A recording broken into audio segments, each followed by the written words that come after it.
The uprising in Iran can be something that's comparable to when the Avengers assembled in the film Avengers Endgame, where they got together to fight against Thanos, with the Islamic Republic being like Thanos and the Iranian Revolution people being like the superheroes like Iron Man, Hulk, Captain America, Thor, and others. And also, did you guys heard that the US has obliterated half of the Islamic Republic's navy in 8 hours? My social, I think that okay, I don't know if I trust that, because I think my messages would have blown up by now if something like that had happened. Yeah.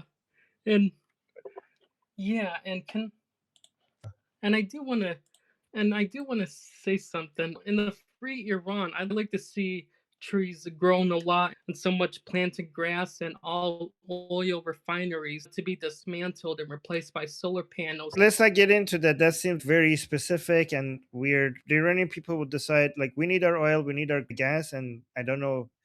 That's too specific, and it's not the right time to talk about that. Let me just add. Yeah, let's just let the Iranian people decide their own destiny and what they want to do with their country. But what about the need to get rid of air pollution? We need oil and gas. We need it for economic growth. It's actually, I think it's actually insane to say we need to get rid of oil and gas. If you're worried about the environment, we should be using our oil and gas to grow the economy so that we have better solutions on how to. The economies that know how, the economies best fit to countries that are best fit to tackle climate change or pollution are the richest ones.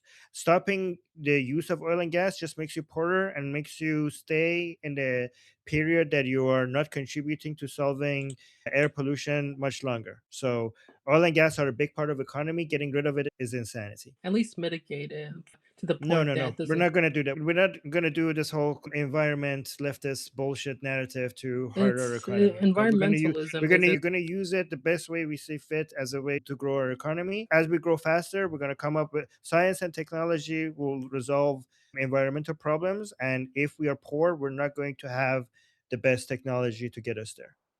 Right? Don't mix your activism with ruining a country's economy, please. I don't mean to do that. Don't worry, we're not asking for any advice, anyways, from non Iranians. Because I care deeply about the Thank you. health of the Yeah, Iranians and I don't want them to. yeah, don't worry, we got this. Thank you. So let's go to Daniel. Right. So I read something that made me angry, and I just wanted to make everyone else here angry too. I read an article on CTV News, which is a big Canadian news site, and for the first time, they mentioned yesterday that people wanted regime change and wanted the Shah. So here's the part to make you angry, and I'm going to quote from the article here. When the clock struck 8 p.m. Thursday, neighborhoods across Tehran erupted in chanting, witnesses said. On Friday, Pahlavi called on Trump to help the protesters. Pahlavi said that he would offer further plans depending on the response to his call.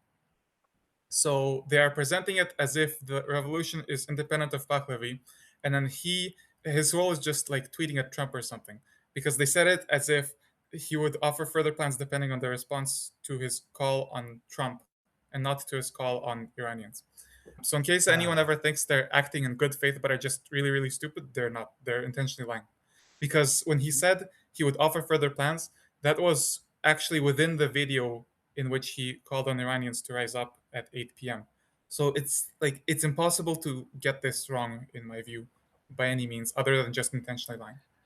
so wait, where is this again? Where was this? This is CTV News. I can link you the article in a So, second. so instead of like the Prince Reza Pahlavi, he called on the Iranian people to come into the streets and protest against the government, and these people are trying to make it seem like all he did was just tweet at Trump. Yes, so And I amazing. posted the article, and the section I'm referring to is after it said at the second, sorry, at the last subtitle where it says Thursday night protests preceded internet shutdown. So this is CTV News with the title Iran Supreme Leader signals upcoming crackdown on protesters ruining their own streets for Trump. Any mention of the chants being pro Pahlavi in the article? Yes, there is mention that it's the first time that I've seen it mentioned in Canadian news. The part that I'm referring to is starting when the clock struck 8 p.m. Well, if that's the case, I don't know. That's insane. That shows the bias that these people have. Thank you for that. Yes, you have been successful in making me at least angry. All right, so let's go to Alex.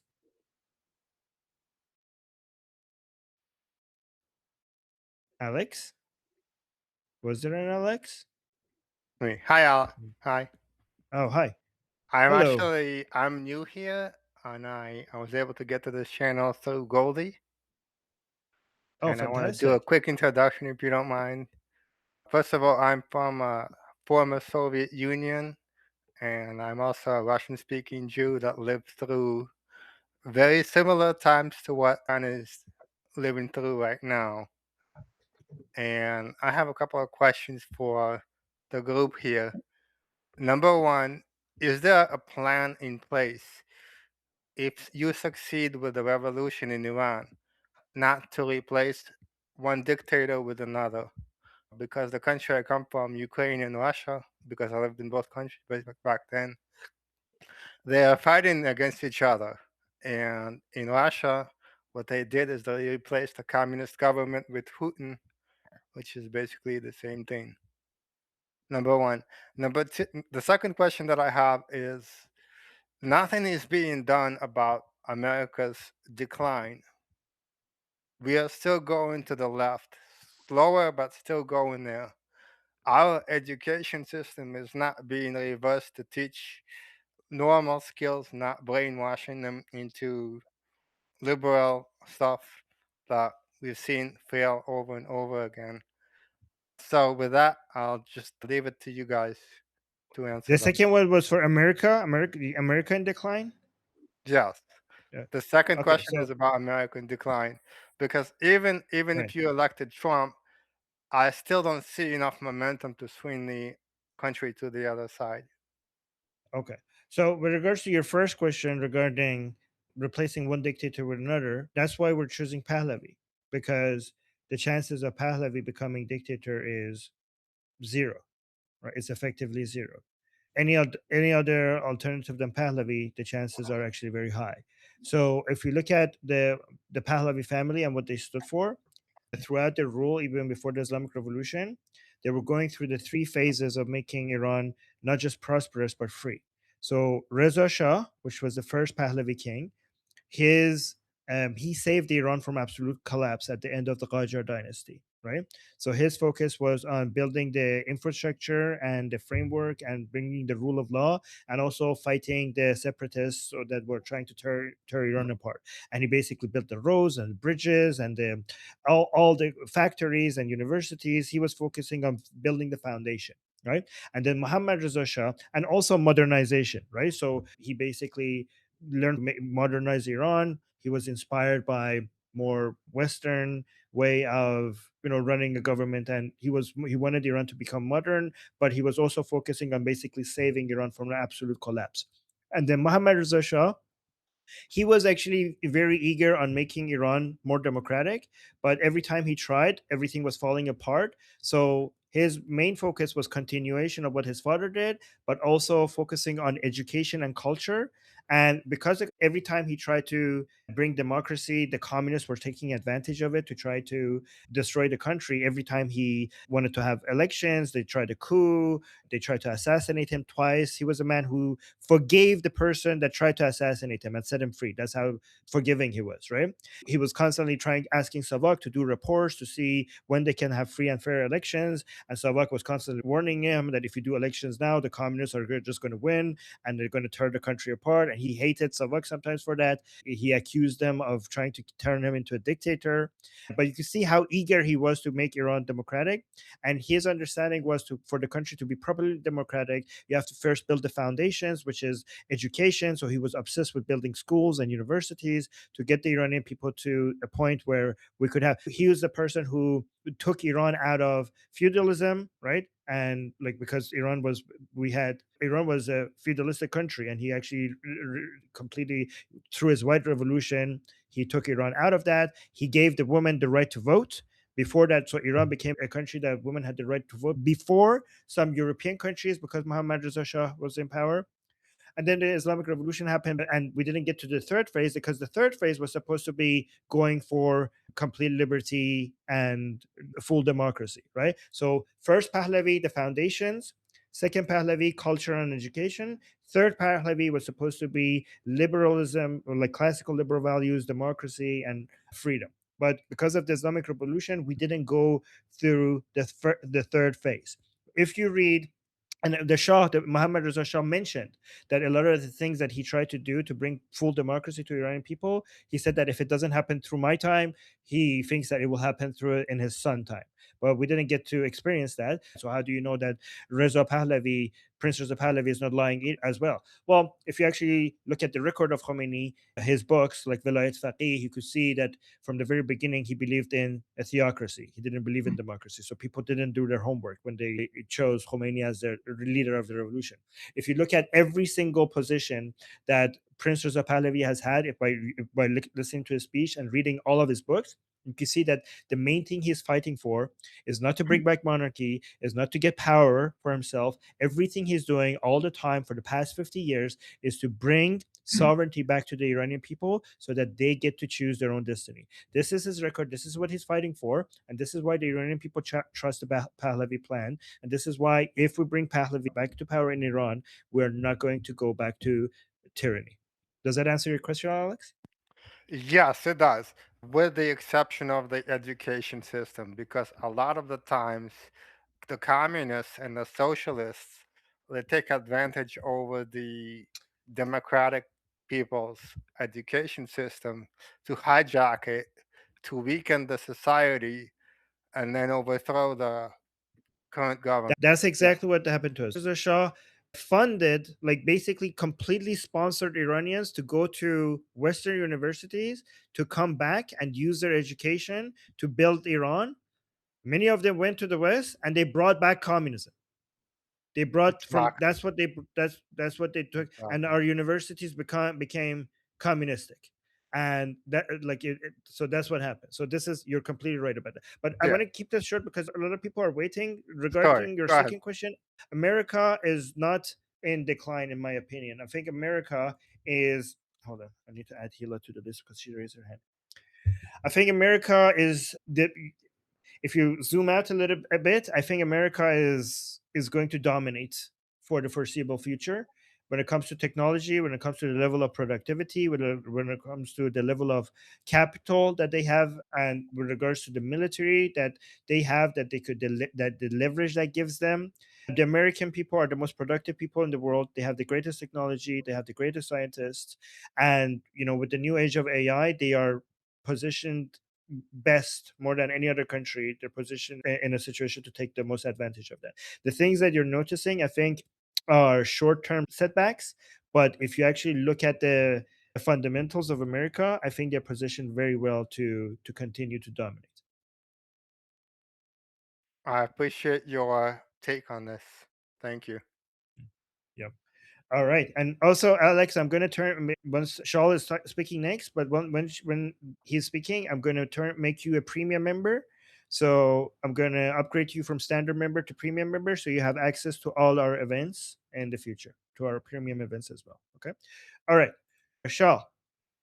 Oh, hey, just one question. Pahlavi keeps mentioning that he's about to come back. At what point would it be for him safe to come back?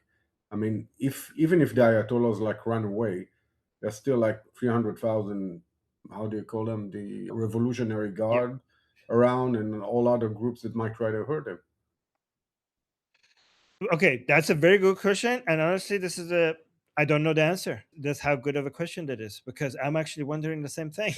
Right, like, because he just said he's going to come back. I'm like, okay, like, who's his security team? Like, there are many people that would want to kill him if he tries to, like, I'm wondering if his plane is going to be shut down. But I was looking at some analysts was saying, like, don't say these things, don't make worry people about that. And I'm sure if he's coming back, they must have a plan. Like, they're not going to risk his life, so they must have a really good plan for him to come back. But I don't know what they're doing, and I'm really concerned. And that's a very good question, and I don't have the answer to that question, but it's a concern. Yeah, it's gonna be also a concern if he shows up with a bunch of like American security or something. Then he's gonna look like a puppet or something. That's a very complicated situation. I mean, Yeah, yeah, you're right. You asked me a question that, when I don't have it, when I don't have an answer, I'm not gonna like make shit up and to try to pretend that I have the answers to everything. And you ask a question that I will just have to say I don't know. Okay, That's how good just of a one question that one is. comment. It's like an internet meme by now, but it seems to be like kind of real, like 50% of the time.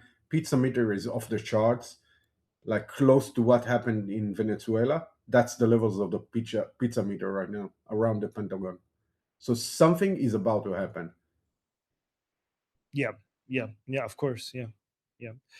Okay, that was good. So, guys, I'm saying that Goldie is like slowly coming back. So let's just try to get through the other people. And by the way, guys, when I go back to Goldie, you guys could continue the conversation here. You don't have to leave, okay? But I'm gonna try to get through as many people. So the people I have is Tom, Savannah, Himet, Neil Bunny, Natty, Gary, Hila. Oh, Hila again. No, yes, Hila again. There was some other person that raised their hand that I think I have everybody. Okay, Tom. Yeah, I was going to email Keir Starmer to tell him not just about what's happening, he will know that, but why it's happening, because I don't think he has a good understanding necessarily of why it's happening. He might be a bit too woke. So could you help me with that?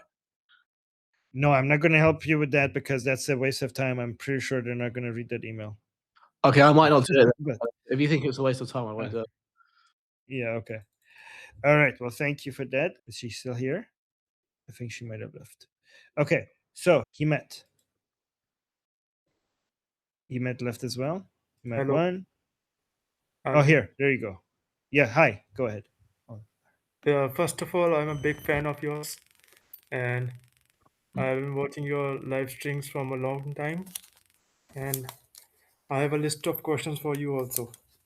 So first of all, List of questions. Can you reduce it to 2 because I see Goldie is speaking. yeah, so I wanted to ask your opinion on if there is a chance of the Islamic regime to open a conflict with Israel to get out of these protests and to put on a distraction and try to do something bad. What is your opinion on that? That's a good, legitimate concern to have. I think if they wanted to do that, they should have done it earlier, right? It's a bit too late right now to do that. It's going to look pretty obvious what they're doing. They should have, like, here's the thing, we saw this happening, like we knew. It's interesting that Western media says like, oh my god, we don't know what's happening, we can't even know what, like, we on the Persian channel, we knew that as soon as they increase the fuel prices, it's going to only be a matter of days before these rounds of protests starts, right? So, and I think if we knew it, then the regime should have known it as well. And if they wanted to, what they should have done, in my opinion, the Islamic Republic, they should have attacked Israel in a way to get Israel to attack back, to start a war so that they could avoid these protests. And I think they missed their opportunity. And now Israel is not getting involved right now because they don't want to steal the Iranian people's revolution from them. And if they do attack right now, it's going to look like they're messing with the revolution. But if the Islamic Republic attacks Israel, then Israel will be able to say like, well, I wasn't I wasn't going to miss the revolution, but they now attacked me. And I think Israel is careful enough to get involved in a way that is not going to harm the revolution, right? So if they wanted this to be effective, they should have done it earlier. Now, if they do it, they're just shooting themselves in the foot. I think it's too late. They might do it still, but it's too late. Yeah. Oh, thank you. Okay. Yeah, you're welcome. All right, Nelbany. I just wanted to quickly say, hopefully everybody's familiar with Elika Laban, that she posted a few days ago, and it was a video that she did in association with the Free Press. She posted it 2 days ago. It's on her feed. It's really short and incredibly well put together. It basically has the history of the unholy alliance of the red and the black in Iran. So I just really think everyone should watch that. Because if you're not familiar with Iran, there are some people that came over from Goldie's channel who I think were probably new to all of this, perhaps. Go and watch it. It's from 2 days ago. And it's excellent. It's truly excellent. It's a great, like, sort of a crash course little video where you learn a lot. So just wanted to throw that in because I'm going to run when Armin runs too. And thank you, Nelbany, for all the help that you provide when I'm on the live and the messages that you send me. I really appreciate that. It's really helpful. So thank you for that. All right, so let's go and I try to give her credit on the show whenever she does that. Natty? Hey, you Hey, spell my name and yeah, how's it going? Okay, what you show like did I something like did I mispronounce your name? Sorry. no, like it's okay. In Hebrew, it's like Nati, and when you call my name, it's Nati. literally Nati. Yeah. Yeah, okay, Nati. Yeah, I'm okay. from Israel, from Tel Aviv. Watch your show like 2 years. I watch a lot of shows and I watch a lot of interpretators about the war, about the Middle East, about the geopolitics from here to United States. Right now, I think I don't have a lot to talk, but we have a lot to talk about what is going on the geopolitics. I follow for a lot of people. I have a lot of friends from Iran, from something like 7, 8 years that I follow, and they tell me a lot of what is going on there. And I think I know things about Israel and Iran and the Middle East that Israeli people don't really know. But that's, it's a little bit complicated. And yeah. But I love your work, I love your job. And I think there is a gratulation about the flag on WhatsApp, I think, changed from the regime sign to the real flag of Iranian people, the lion. On X. So Yeah. So on X, congratulations. the emoji for flag of Iran shows the real flag of Iran with the lion and sun Yeah, at flag last, now instead of the Islamic it's one. So beautiful.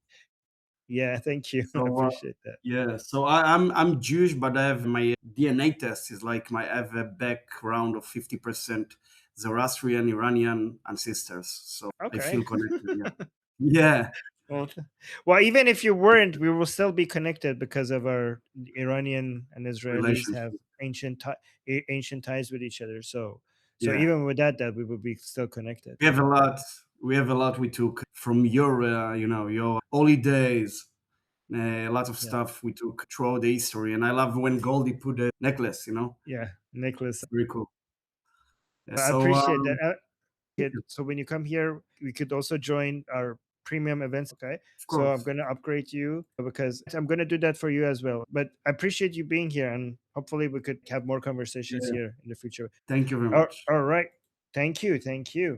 And then hold on. We had Gary. Gary, go ahead. Thanks so much. I wanted to go back. Somebody had made a comment about hearing that something had gone on with elimination of a large number of Iranian naval vessels. And this is always intriguing and exciting to hear those things. But just from my understanding and experience is that don't expect something subtle. You'll know if the U.S. military, if U.S. CENTCOM gets involved, it will not be subtle. Remember, the flight time from Doha to Bandar Abbas is a matter of seconds for missiles and a matter of less than 7 minutes for supersonic jets. So this will not be something subtle. You'll know if that is happening. The entire southern shore of Iran, facing the Gulf of Oman and facing the Arabian Sea, this is a vast protected belly of Iran. U.S. naval or Israeli naval vessels could be literally just feet off of the shore. Do not speculate on it. It's not of value, and that will do nothing but feed IRGC and theocracy agendas. When that happens, when those events do happen, if they are necessary, because massacres are spreading within Iran, you will know it. It will not be subtle. That's all I wanted to share. Yeah. No, I appreciate that. Yeah. Okay. All right. So, and I really appreciate your takes here. Really, I'm really grateful that you're here because you usually have some really deep information. All right. So let's go to Hila. Hima, did you raise your hand again? Because I'm seeing you here again. So I see Hila, Himet, and Uncle Koping, and then Yusuf. And guys, after Yusuf, I'm gonna have to go. But so let's just keep it short because I really have to go soon. Okay. So I do Hila. it very short. Yes. So, Alex, about what you said, I think there's going to be a lot of backlash from my Palestinian friend in Israel. So, it's going to spread out. And I saw them like there is a video that they added of a party in events like dancing to Western music in clubs or something, but it's like could be a wedding as well.